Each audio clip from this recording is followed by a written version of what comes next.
A research center claims that at most 75% of US adults think that drivers are safer using hands-free cell phones instead of using handheld cell phones. In a random sample of 150 US adults, 77% think that drivers are safer using hands-free cell phones instead of handheld cell phones. At alpha equal to 0.10, is there enough evidence to reject the research center's claim? So the claim is that p is less than or equal to 0.75, and this would be the null hypothesis. Now n times p and n times q are both greater than or equal to 5, so we're okay. So again, our null hypothesis is the claim. The alternative hypothesis is p is greater than 0.75. So this is a right-tailed test. Alpha is 0.10, p is 0.75.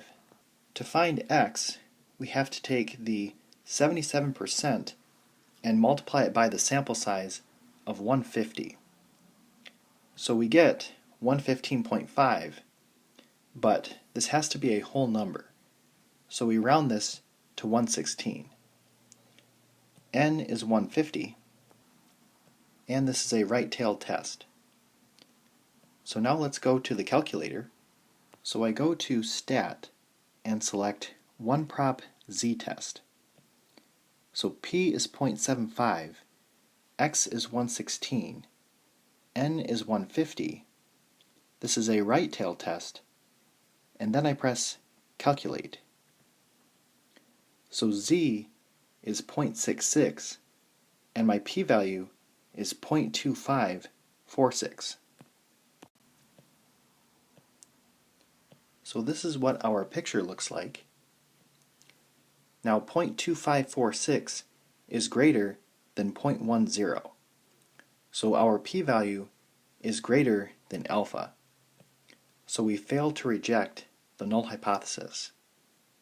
And our conclusion would be, at the 0.10 level of significance, there is not enough evidence to reject the center's claim that at most 75% of US adults think drivers are safer using hands-free cell phones.